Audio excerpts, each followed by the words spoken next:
A ver, yo sé perfectamente que os he dado unos enunciados muy básicos, unos enunciados en los que pone solo lo que quiere el cliente, lo que se espera conseguir y cuáles son los resultados que queremos. Primera cosa que quiero que tengáis clara. Os han explicado muy mal lo que es la ciencia y lo que es el método científico. A vosotros os han contado una y otra vez que lo de la ciencia es una cuestión de que llega un genio y hace algo y entonces como un genio ha hecho algo, lo ha hecho bien y entonces ya está bien. Eso no es así en absoluto. Nunca, nunca ha sido así. Y por eso muchas veces la gente te dice estas cosas. Es que la ciencia es una fe. No lo es. Si nosotros cogiéramos y realmente nos creyéramos que todo lo que ha dicho Isaac Newton es maravilloso y que Isaac Newton siempre tenía razón porque es un genio, Isaac Newton también dijo que la segunda venida de Cristo iba a ser en el 2060 y que entonces sería el fin del mundo. Y de hecho Newton era alquimista, intentaba convertir el plomo en oro y era estudioso de la Biblia y consideraba que todo lo que hacía era demostrando que la Biblia tenía razón. O sea, no es verdad que cojamos y digamos este es un genio, todo lo que diga es verdad. Y si veis una cita de Albert Einstein, no tiene por qué tener razón por ser Albert Einstein. No se trata de eso. La ciencia y el método científico se trata del respeto de la evidencia, del respeto de los números y del respeto de la evidencia repetible. Lo importante de Newton es que sacó unas ecuaciones que tú coges cualquier cosa, la tiras desde cualquier sitio y calculas cuánto tarda en caer y qué velocidades lleva y cuadran exactamente con las ecuaciones de Newton. Eso es lo importante, los números. Entonces aquí, dentro de cómo funciona la informática y dentro de cómo funciona el hardware, hacemos exactamente eso. Aquí no respetamos jamás ninguna opinión, la mía la primera. Las opiniones no se respetan. La falacia esa de que las opiniones hay que respetarlas, eso es una estupidez. Hay que respetar a las personas, o hay que escuchar las opiniones, o hay que saber de dónde vienen las opiniones. Pero una opinión no tiene ningún valor por el mero hecho de ser una opinión. Es importante que trabajemos con datos, con números, con cosas comparables, con cosas medibles. Hay datos que son datos tipo año de fabricación, si se sigue fabricando o está descontinuado. En los enunciados de los ejercicios os digo que quiero solo cosas que se puedan comprar con normalidad, que no me pongáis cosas obsoletas, ni cosas que ya no se hagan ni que no se fabriquen. En informática, en concreto en hardware, las cosas se quedan obsoletas de un año para otro. El problema es que si tú pones un Celeron de cuarta generación, la cuarta generación funcionaba con placas base y chipsets que están ya obsoletos. La cuarta generación funcionaba con DDR3 y con chipsets para cuarta y quinta generación. Después de eso tuvimos las placas base de sexta y séptima y ahora estamos con las placas base de octava que serán compatibles también con la novena. A un Celeron de cuarta ya le tienes que poner RAM que está obsoleta una generación porque vamos por DDR4 y sería DDR3 y le tienes que poner una placa base que está obsoleta 2 generaciones.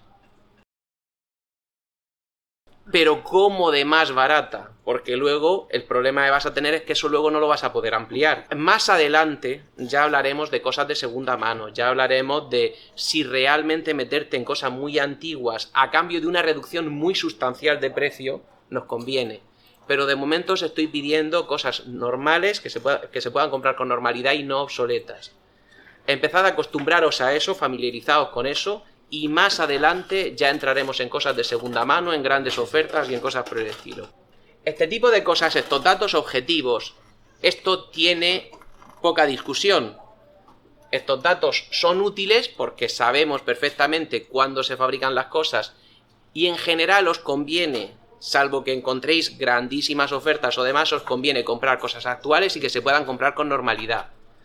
Porque tienen mejor garantía y son más fáciles de reparar o de sustituir o de ampliar a posteriori. Hay otro tipo de datos que son cuántos gigahercios tiene, cuántos cores tiene, cuánta RAM tiene.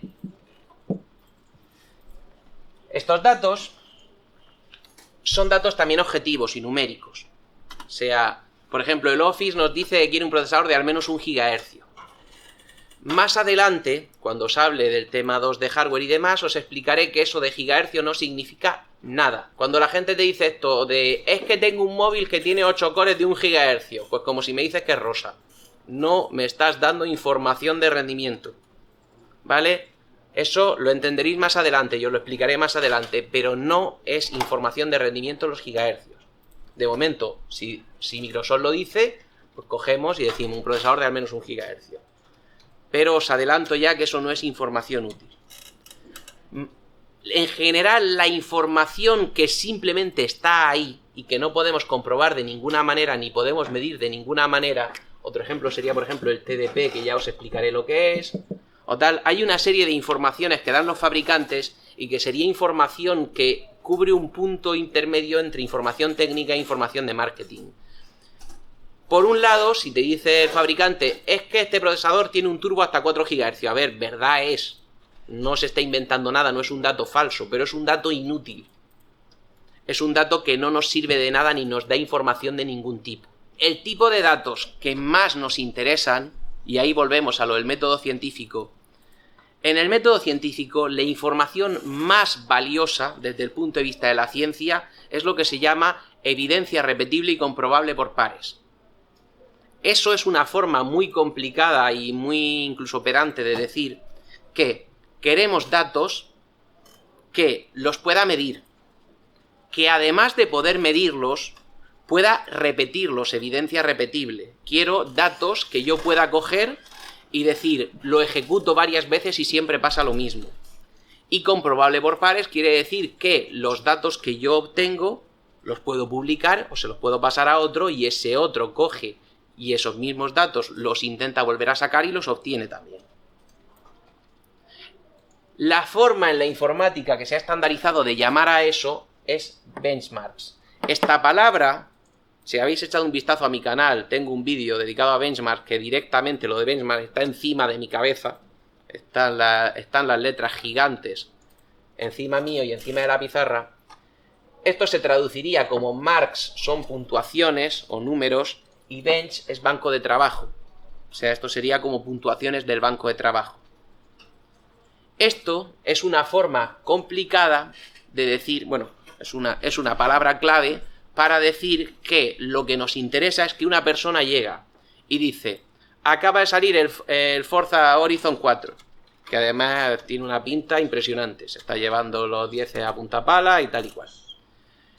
Y ese juego, además de tener unos gráficos impresionantes, ha salido una versión para PC y tiene un rendimiento con determinada gráfica y determinados procesadores.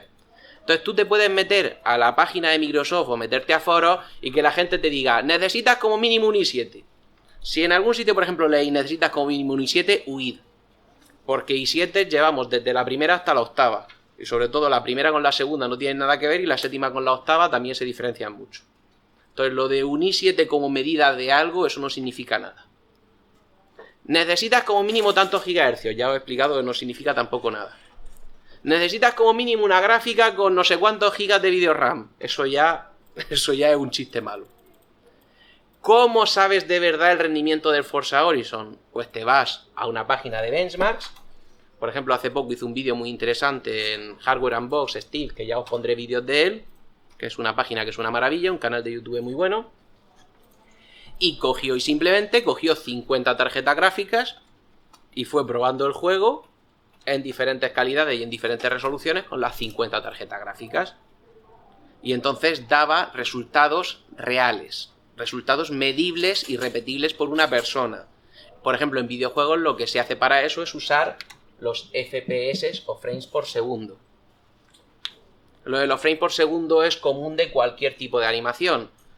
Nuestro ojo ve un continuo, pero nuestro ojo es imperfecto y nuestro ojo, una de las cosas que hace es mezclar una imagen con la siguiente. Eso se llama persistencia de la visión o persistencia retiniana.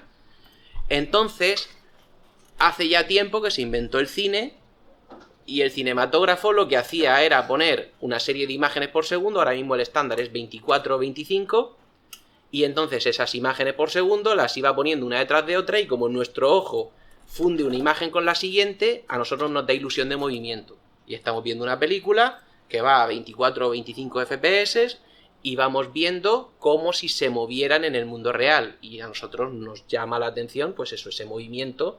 Y decimos, estoy viendo una serie, estoy viendo una película o similar. En los videojuegos pasa exactamente lo mismo.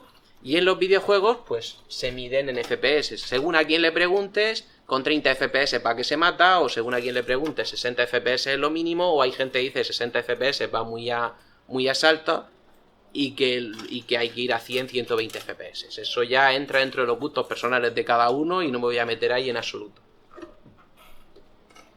pero lo importante es que se mide y se dan unos resultados. Y tú dices, yo quiero jugar al Forza Horizon a 60 FPS, al Forza Horizon 4. Pues entonces te vas a una tabla de benchmarks y dices, ¿qué tengo un monitor? ¿1440p? Pues miro en 1440p para 60 FPS y veo lo que me tengo que comprar o la tarjeta gráfica que tengo que tener. Ese es el tipo de datos más valioso. ¿Vale? Cuando os pido que en un ordenador funcione tal cosa a determinado rendimiento, pues buscad que alguien haya probado eso en ese rendimiento. Entonces, siempre que os pida algo, siempre que os simule que entra un cliente por la puerta pidiendo cualquier cosa, y os recomiendo que en el mundo real, cuando estéis trabajando y entre un cliente por la puerta pidiendo algo, hagáis exactamente lo mismo, lo que tenéis que hacer es decir, esto da este rendimiento de esta manera. ¿Tú quieres jugar a videojuegos? ¿A qué quieres jugar? Al Dishonored 2. Pues el Dishonored 2 con este procesador y esta gráfica va a estos FPS con esta calidad. Y eso es un dato medible, comprobable y refutable. Mientras que si yo digo, el Dishonored 2 con este procesador y esta gráfica va muy bien, eso no es un dato medible y por tanto no hay nada que refutar ni nada en lo que estar de acuerdo. Si yo digo, esto así hace cuello de botella, ¿eso qué significa? Os adelanto, lo de cuello de botella tiene una explicación y tiene un significado y viene de algún sitio, pero se ha usado tan mal que en general si leéis en algún sitio lo de cuello de botella, cogedlo con pincitas porque normalmente no significa absolutamente nada. ¿Vale? Cuando os hable de rendimiento de gráficas yo os hablaré más de eso, pero en general cualquier cosa que no lleve números la podéis ignorar. Los números, por muy números que sean, que son de marketing, que quedan muy bien y que queda súper bien decir, es que un procesador con menos de 4 cores hoy en día es basura. Muy bien. Te aplaudo, genial, ya está. Le damos un aplauso y dejamos que se vaya. Le damos un aplauso y le dejamos que se vaya. Ese tipo de afirmaciones categóricas de esto tiene que ser de esta manera porque lo digo yo, llevad cuidado con ellas. Si esa información categórica incluye información que no tiene nada que ver con el mundo real, ni se puede medir, ni se puede usar en el mundo real, ni tiene nada que ver con cómo se usa un ordenador, ignorarla también. Igual que si coge y dices, tengo mi móvil y mi móvil me da en el Geekbench no sé cuántos 1000 puntos. Pues enhorabuena. ¿Vas a estar todo el día corriendo el Geekbench? ¿Para eso te has comprado el móvil? Porque no veo para qué sirve esos puntos mágicos. ¿Me explico? Aunque sean números, aunque sean medibles, aunque sean repetibles, falta el tema de ¿y para qué se usa eso? Entonces, siempre que podáis, quiero esto. Quiero datos de una persona utiliza esto en estas condiciones y obtiene este rendimiento, y el ordenador le sirve para esto. Y es importante también que tengáis en cuenta este tipo de datos. De cuándo se ha fabricado, tal, y aquí entraría evidentemente también el precio. En general, os adelanto ya que cualquier cosa que me contéis, y en general a cualquiera que tenga algo de idea, cualquier cosa que contéis que no lleve números, es inútil.